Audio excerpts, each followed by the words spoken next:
उत्तर प्रदेश की सियासत में एक बार फिर से हलचल मच गई है। जहां हर पार्टी अपने पत्ते संभाल रही है, वहीं एक ऐसा बयान आया है जिसने पूरे राजनीतिक गलियारों में हलचल बढ़ा दी है। जी हां, बात हो रही है समाजवादी पार्टी के दिग्गज नेता आजम खान की, जिन्होंने मायावती को लेकर ऐसा बड़ा संदेश दे दिया है कि अब हर किसी की निगाहें बसपा की तरफ टिक गई हैं। आजम खान, जो लंबे वक्त से सपा में खुद को हाशिए पर महसूस कर रहे थे, अब उन्होंने चुप्पी तोड़ी है। रामपुर में पत्रकारों से बातचीत के दौरान उन्होंने जो कहा, वो किसी राजनीतिक भूचाल से कम नहीं था। उन्होंने कहा, मायावती जी हमेशा दलितों की आवाज रही हैं और मुझे लगता है आज के वक्त में उन्हीं की राजनीति में देश को संतुलन की जरूरत है।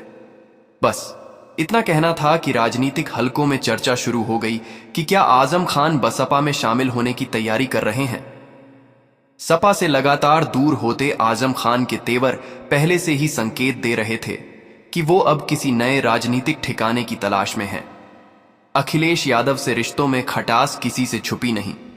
जेल से निकलने के बाद से आजम खान सपा की किसी बड़ी बैठक या कार्यक्रम में नहीं दिखे, और अब जब उन्होंने मायावती को लेकर ऐसा बयान दिया है तो इस बात की संभावना और भी बढ़ गई है कि आने वाले वक्त में वो कोई बड़ा फैसला ले सकते हैं। मायावती ने भी इस पूरे घटनाक्रम पर कुछ कहने से इनकार नहीं किया। उन्होंने मुस्कुराते हुए कहा कि हम सबके लिए दरवाजे खुले हैं जो बहुजन समाज की लड़ाई में सच्चे दिल से साथ देना चाहते हैं।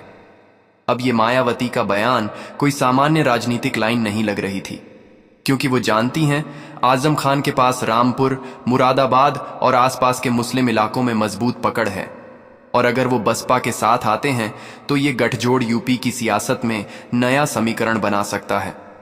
2027 के चुनाव को देखते हुए हर पार्टी अपनी चाल चल रही है। बीजेपी हिंदू वोटों को एकजुट रखने में लगी है, समाजवादी पार्टी यादव मुस्लिम समीकरण पर अड़ी है, और कांग्रेस अपने पुराने वजूद को वापस पाने की कोशिश में है। लेकिन इस बीच मायावती एकदम शांत अंदाज में सियासी शतरंज बिछा रही हैं। उनकी रणनीति साफ है, इस बार दलितों के साथ साथ मुसलमानों को भी जोड़ना है, और अगर ये जोड़ बन गया तो यूपी की राजनीति का गणित बदल जाएगा। आजम खान का मायावती की तारीफ करना उनके समर्थकों के लिए भी एक संदेश है, क्योंकि रामपुर और पश्चिमी यूपी में आजम खान का प्रभाव ऐसा है कि अगर वो किसी दिशा में इशारा कर दें तो हजारों कार्यकर्ता बिना सवाल किए उसी रास्ते पर चल पड़ते हैं। यानी अगर उन्होंने वाकई बसपा में शामिल होने का मन बना लिया तो मायावती को एक मजबूत मुस्लिम चेहरा मिल जाएगा, ऐसा चेहरा जो बीजेपी और सपा दोनों को चुनौती दे सके। राजनीतिक विशेषज्ञों का कहना है कि मायावती और आजम खान की जोड़ी वैचारिक रूप से एक दूसरे के करीब आ सकती है। दोनों ही उन वर्गों से आते हैं जिन्होंने सत्ता की लड़ाई अपने दम पर लड़ी है। एक तरफ दलितों की नेता मायावती, दूसरी तरफ मुसलमानों के बड़े रहनुमा आजम खान। ये जोड़ी बीजेपी के हिंदुत्व कार्ड को सीधा चुनौती दे सकती है। अंदर खाने की खबरें कहती हैं कि आजम खान और बसपा के कुछ नेताओं के बीच चुपचाप मीटिंग भी हुई है। कहा जा रहा है कि ये बातचीत लखनऊ और दिल्ली में पिछले 2 हफ्तों में हुई। मायावती की टीम के 2 पुराने रणनीतिकार इस मुलाकात में शामिल थे, जो पहले भी सपा के साथ काम कर चुके हैं। अगर ये बात सही साबित होती है तो ये तय मानो कि आने वाले महीनों में बसपा का चेहरा पूरी तरह बदल जाएगा। अब बात करते हैं उस बयान की जिसने इस खबर को हवा दी। आजम खान ने कहा था, मायावती जी ने हमेशा संविधान की बात की, उन्होंने हमेशा गरीबों और पिछड़ों के हक की लड़ाई लड़ी। आज जब राजनीति में नफरत का बोलबाला है तो मुझे लगता है कि ऐसे नेताओं की जरूरत पहले से ज्यादा है। बस इसी बयान ने सबको चौंका दिया, क्योंकि आजम खान जैसे नेता का मायावती की खुले मंच से तारीफ करना, और वो भी ऐसे वक्त में जब यूपी की राजनीति में सब अपने अपने खेमे में सिमट चुके हैं, ये अपने आप में बहुत बड़ा संदेश है। सूत्रों का कहना है कि मायावती के कुछ विश्वस्त लोगों ने रामपुर में जाकर आजम खान से मुलाकात भी की है। ये मुलाकात भले ही औपचारिक बताई जा रही हो, लेकिन सियासी जानकार इसे बहुत अहम मान रहे हैं। कहा जा रहा है कि इस मीटिंग में यूपी की मौजूदा राजनीति पर विस्तार से चर्चा हुई और आजम खान ने मायावती की वोट बैंक स्ट्रेटजी को लेकर अपनी राय रखी। अब मायावती इस मौके को हाथ से जाने देने वाली नहीं है। वो जानती हैं कि अगर उन्हें 2027 में दोबारा मुख्यमंत्री बनना है तो एक मजबूत मुस्लिम चेहरा उनके साथ होना जरूरी है। और आजम खान से बड़ा चेहरा फिलहाल उत्तर प्रदेश में दूसरा कोई नहीं। इसलिए ये डील अगर पूरी होती है तो ये सीधे सीधे सपा को सबसे बड़ा झटका देगी। सपा के भीतर पहले से ही बेचैनी है। कई नेता कह रहे हैं कि अगर आजम खान बसपा में चले गए तो मुस्लिम वोट बैंक में दरार पड़ जाएगी, और अगर ऐसा हुआ तो 2027 का मुकाबला पूरी तरह त्रिकोणीय हो जाएगा, बीजेपी बनाम बसपा बनाम सपा। यानी अब यूपी की राजनीति में फिर से हाथी गरज सकता है, और इस बार उसके साथ शेर भी दहाड़ेगा। आजम खान के इस बयान के बाद जैसे ही मीडिया में हलचल मची, लखनऊ से लेकर रामपुर तक राजनीतिक गलियारों में सन्नाटा सा छा गया। हर कोई यही पूछ रहा था कि क्या सच में यह नया गठजोड़ बनने जा रहा है, क्योंकि मायावती और आजम खान दोनों ही अपने अपने समुदाय के मजबूत स्तंभ माने जाते हैं। अगर ये दो आवाजें एक मंच पर आ गईं तो यूपी की सियासत में भूचाल तय है। मायावती ने अब तक इस पर कोई खुला ऐलान नहीं किया, लेकिन उनके करीबी सूत्रों का कहना है कि वो चुपचाप इस पूरे घटनाक्रम पर नजर रखे हुए हैं। मायावती जानती हैं कि वक्त बदल चुका है, और अगर 2027 में सत्ता में वापसी करनी है तो नया सोशल इंजीनियरिंग मॉडल बनाना होगा। दलित प्लस मुस्लिम 40% से ज्यादा वोट बैंक, और यही गणित मायावती को फिर से मुख्यमंत्री की कुर्सी तक पहुंचा सकता है। आजम खान की राजनीति भले ही सपा से शुरू हुई, लेकिन अब वो खुद को उस दल के लिए अजनबी महसूस कर रहे हैं। उनके बेटे अब्दुल्ला आजम को लेकर पार्टी ने जिस तरह से उदासीन रवैया अपनाया, उससे उनके मन में नाराजगी साफ झलकती है। बीते कुछ महीनों में आजम खान ने एक भी बार अखिलेश यादव के साथ मंच साझा नहीं किया। यही नहीं, उनके कई करीबी नेताओं को भी सपा से किनारे कर दिया गया। और अब जब मायावती ने मुसलमानों को लेकर अपने रुख में नरमी दिखाई है, तो आजम खान के लिए यही मौका है खुद को फिर से प्रासंगिक बनाने का। लखनऊ के राजनीतिक गलियारों में चर्चा है कि मायावती ने आजम खान को एक साफ सुथरी राजनीतिक भूमिका ऑफर की है। बताया जा रहा है कि अगर सब कुछ ठीक रहा तो उन्हें बसपा में मुस्लिम समाज के राष्ट्रीय प्रभारी की जिम्मेदारी दी जा सकती है। यानी मायावती उन्हें सिर्फ पार्टी में शामिल नहीं करना चाहती, बल्कि एक चेहरा बनाना चाहती हैं, ताकि वो पूरे यूपी में मुस्लिम समाज को भरोसा दिला सकें कि बसपा अब सिर्फ दलितों की नहीं बल्कि सबकी पार्टी है। यह वही रणनीति है जो मायावती ने 2007 में अपनाई थी, जब उन्होंने बहुजन से सर्वजन का नारा दिया था। उस वक्त ब्राह्मणों के साथ गठबंधन कर उन्होंने इतिहास रचा था और मुख्यमंत्री बनी थी। अब 2027 के लिए वो कुछ वैसा ही करने की तैयारी में है। बस इस बार लक्ष्य ब्राह्मण नहीं बल्कि मुस्लिम समाज है। सपा के खेमे में इस खबर से बेचैनी बढ़ गई है।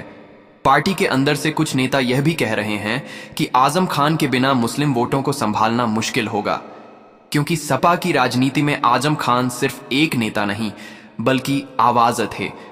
वो अल्पसंख्यकों के प्रतिनिधि के तौर पर खड़े हुए थे। अगर अब वही आवाज बसपा के मंच से गूंजती है तो मुस्लिम वोट बैंक में बड़ा बदलाव तय है। इधर बीजेपी भी इस पूरे घटनाक्रम पर पैनी नजर रखे हुए है। पार्टी जानती है कि दलित मुस्लिम गठजोड़ अगर मैदान में उतर आया तो उसका पारंपरिक वोट बैंक खिसक सकता है। बीजेपी के कुछ रणनीतिकारों ने तो मायावती आजम गठजोड़ को लेकर अंदरूनी रिपोर्ट तैयार कर ली है।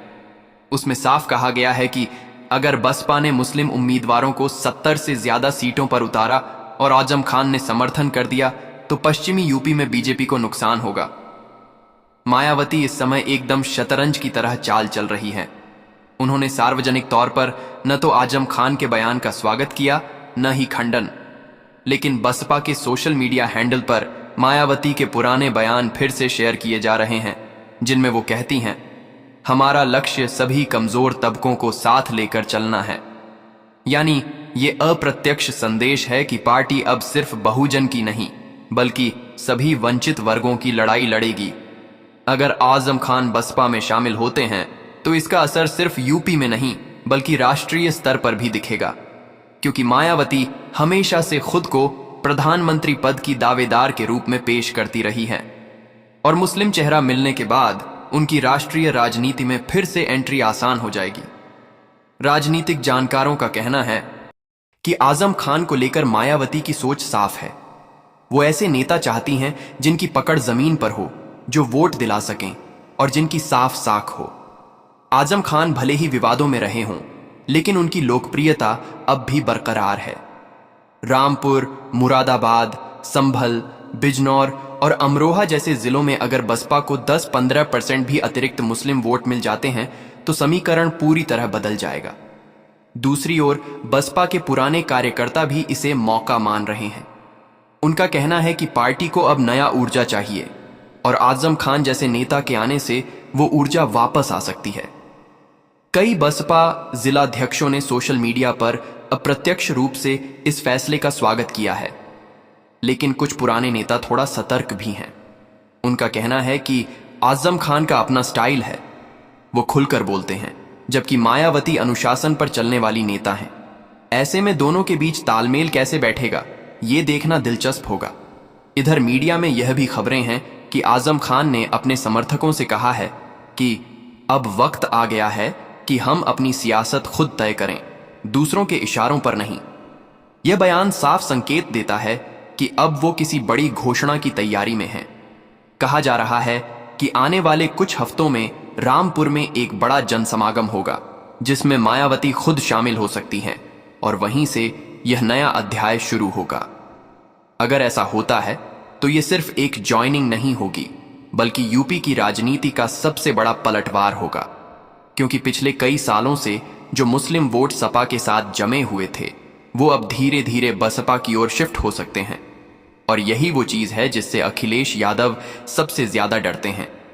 राजनीति में टाइमिंग सब कुछ होती है और मायावती को इसका बखूबी अंदाज है। उन्होंने हमेशा तब कदम उठाया है जब बाकी सब थके या रुके हुए नजर आए हैं। इस बार भी कुछ वैसा ही दिख रहा है। सब पार्टियां अपने अपने गठबंधन में उलझी हैं और मायावती एकदम शांत रहकर अपनी जमीन मजबूत कर रही हैं। अब सारा ध्यान इस बात पर है कि क्या आजम खान बसपा में औपचारिक रूप से शामिल होंगे। अगर हां, तो यह गठजोड़ न सिर्फ यूपी की सियासत बदलेगा, बल्कि राष्ट्रीय विपक्ष की राजनीति में भी नई जान फूंक देगा।